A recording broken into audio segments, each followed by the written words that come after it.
Hey everyone, Murakumo here. Today we're going to be talking about Lee's Silver Circle in Tekken 8. Traditionally, it was performed by pressing up, forward, and right kick in Hitman stance. Now, you can also perform it by pressing up and right kick. Both inputs work. It comes out in 26 frames, and it's normally plus 13 on hit and minus 5 on block. It forces crouch on both hit and block, and at plus 13, we can follow up with 13 frame mids like down forward 4-4. If you don't want to go into your heat automatically, you can use down forward 4 to Hitman, or just a normal down forward 4. Another option is down forward 1-2-2, but it leaves you at -7 on hit. At tip range, we can sometimes get plus 14. When that happens, forward 2-1 is guaranteed afterwards. It's possible to get plus 15 or 16, but it usually doesn't happen outside of the combo. If it does happen, like here, then we can get a free launch. However, I haven't found any good situations that cover all the wake-up options and at least force a block, so I don't have any setups for this yet here.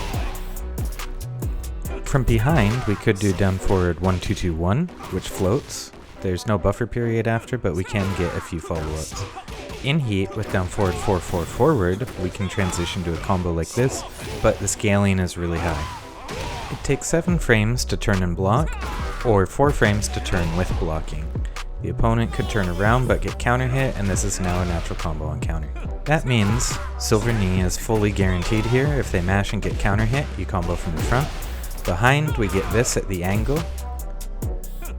The angle helps keep them from doing a back recovery because they can't outrange it, and because we're on their back, they can't stand block it in time.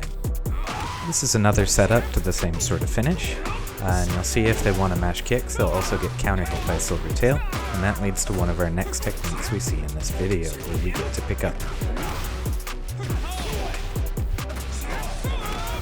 If your timing is really good, you can actually get forward neutral 3-4 guaranteed like here, but the Silver Knee is infinitely easier, and it's only a 6 damage difference. Silver Tail into Silver Circle generally guarantees up back 3. With almost perfect timing, we can in some situations get a blazing kick, but I wouldn't recommend it. If they stand block the blazing kick, they can launch you, and it's JF timing. Here, if they stay grounded, we're at plus 14. If they try waking up with up, we're also plus 14. You can see that if we put them to wake up with back, the frames change a little bit. We hit, but we're plus 12. However, if we hit Silver Tail at very tip range, our frames change by 1 and we end up plus 13. This is important later. For some reason, front roll, which people probably won't do, also becomes plus 13. Side rolls, both left and right, also leave the opponent minus 14, us plus 14. So there's side roll left. This also catches side roll right, like here. Here we are, plus 14. And both wake up kicks as well. So here is the wake up mid kick, gets hit, we're plus 14. And the wake up low kick gets hit. Here we are, plus 14 again. The opponent has 2 options to avoid most of our follow-ups here. If they try and do a recovery kick, a toe kick, or if they try and spring attack, it will put them in an airborne state when we hit them. So in both of these cases, you can see here, we will be minus 4 or 5. As you can see, the toe kick in this situation beats even our fastest low. But toe kick can be sidestep left or sidestep right. The opponent can also try to spring kick to make themselves airborne on the first hit and follow up with the spring kick like this. Occasionally we can trade or sometimes float, but it's character dependent. Normally they win. We can also sidewalk this spring kick left or right like so. If we notice they didn't get the Silver Circle stun and we walk, if they spring kick, we get at least 91 damage or maybe more depending on their wake up options they tried. Likewise, if they toe kick, we can react to that and launch to our normal combo at a slight angle.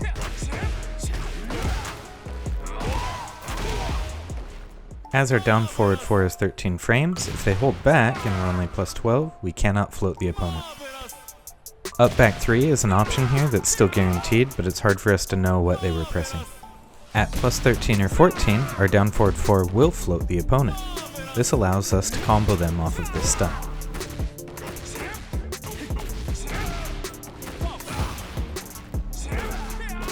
We can extend the combo a little further with heat and use Rage Art to finish it. This is the most damage I was able to get out of it, but it shows you the damage potential if you're trying to make it come.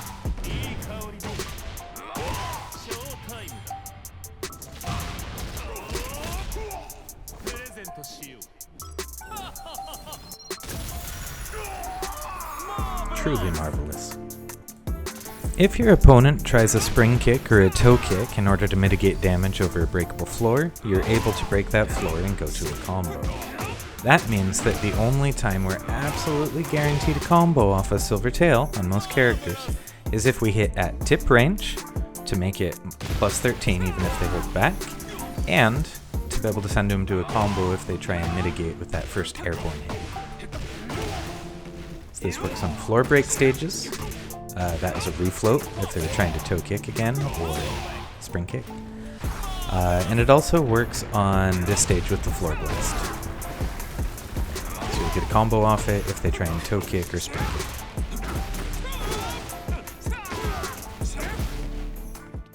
Jack varies slightly in that at plus 14 you can float with standing 3 and it does several more damage than using the down forward 4 to float.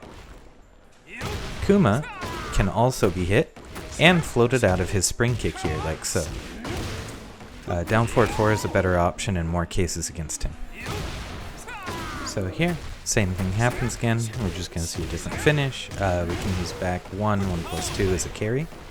And like Jack, Kuma can be floated at plus 14 with standing 4 for a couple more damage.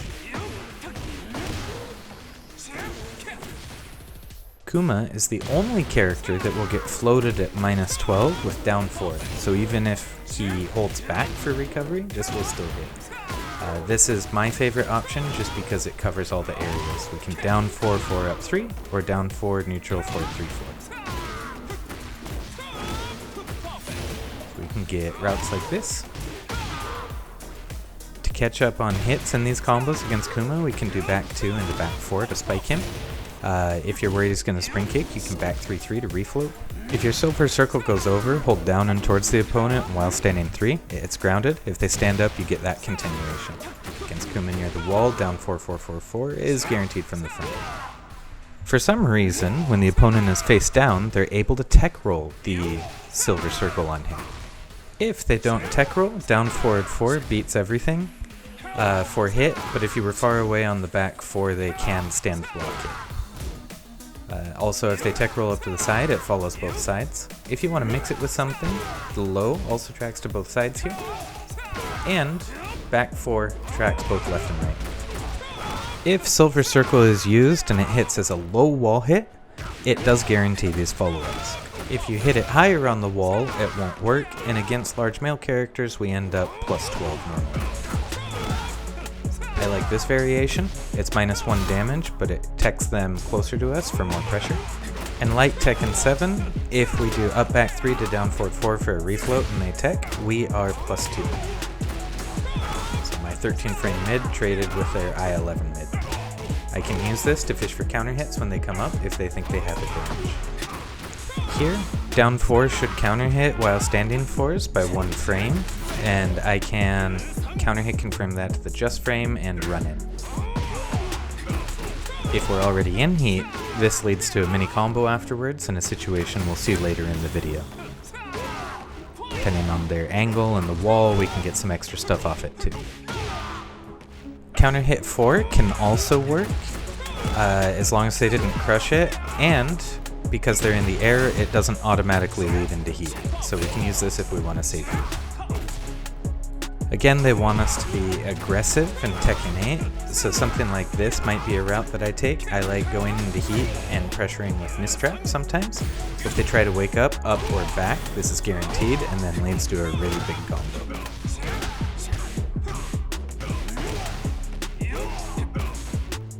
If they tech roll left though, our options are more limited, because down 4, neutral 4, 4 doesn't really connect properly from this side. Also, it doesn't even properly trade with jabs if they stick that out because of the hitbox. We just lose to it.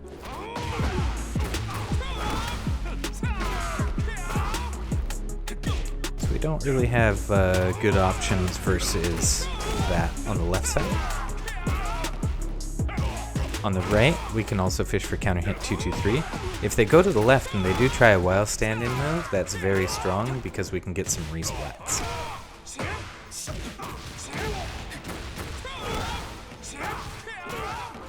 If they try to attack us with while standing moves on the left, another option is counter hit 4-4 just frame 4, like this. And this is what happens when they don't tech roll up back 3. So they must tech roll it or they're getting refloated to another wall combo. By switching from up back 3 to down back 3+4, we sacrifice 1 damage, but it forces their tech to be really close to us. On hit we're +8, and on block we're still +4, and they're nearer the wall.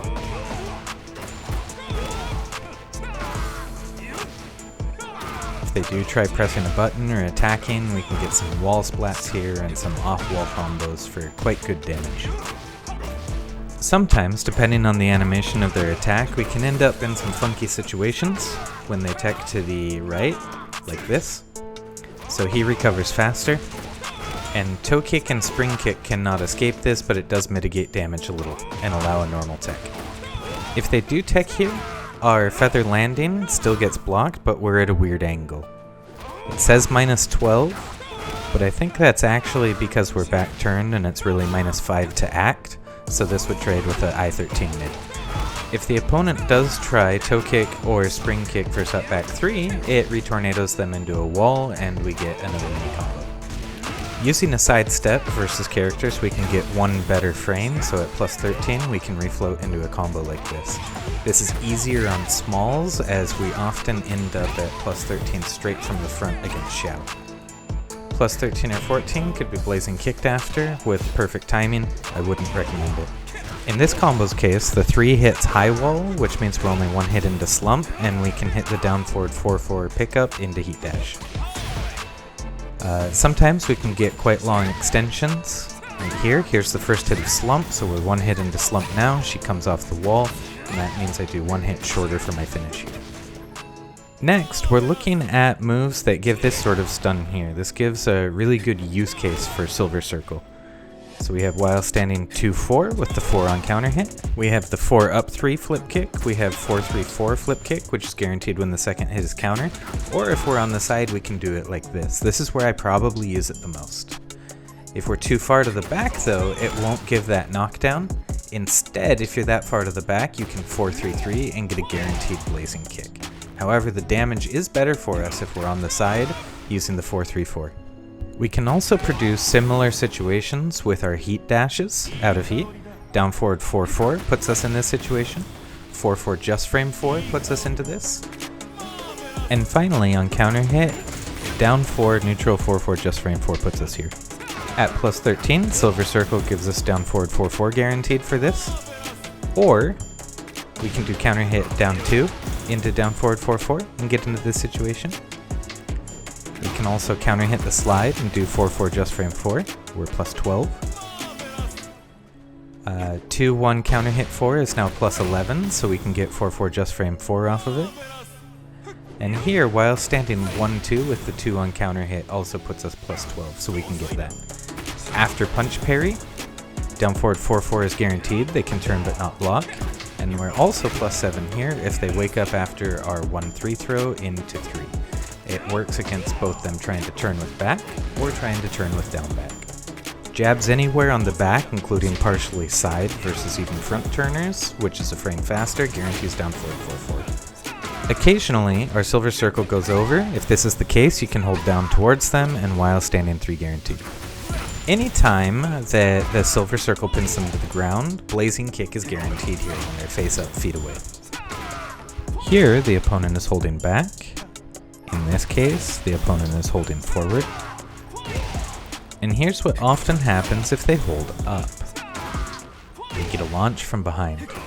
We can cross under with forward 4 to realign ourselves to the front and get a combo. And if we're a little late with our Silver Circle and they hold up, we will hit them from behind like this, which guarantees the silver knee or other things we saw before. Again, this leads to quite a lot of damage from us. If they try and kick with wake up 3 or 4, they're standing, but they get hit from the front, and we get plus 13 to plus 15 on them. We can always get at least a down forward 4/4 off that. We can produce similar situations from these other moves that give this sort of flop. Here he woke up with a kick and got hit from the front. Occasionally we can get more frames on this. Here's plus 14. You know, it's really hard to tell. Occasionally we can get up to a plus 15. If we do it really fast, they get stuck to the ground face forward like that. When that happens, they're always plus 13 or 14, so we can always float when we see that position. Sometimes we can get up to plus 15 like this and launch for a full combo. An important point to note in these situations is that while they're sort of a choose your own adventure for what damage they want to take, if we react to the opponent, we always get guaranteed damage. There's one issue: Kuma's the only one who can be airborne on the first hit by using his 1+2. And when that happens, if you see he didn't get the spike, he can wake up safely. However, if we're quick enough, we can hit him before that even happens, and the blazing kick is still guaranteed as long as he got spiked. Another special thing about Kuma, or rather the bears, is they're the only ones that can be picked up from behind after the spike. We need to get deep enough so down 4 hits deep in their torso, but if we get that to happen, down 4 neutral 4 up 3 picks them up off the ground. We get forward 3 normally, or down 4 neutral 4 3 3 to break the floor. Or if you have resources and you're spending some heat for heat burst, we can extend like this, and in this case we had Rage Art available too, so we used that. Absolutely splendid.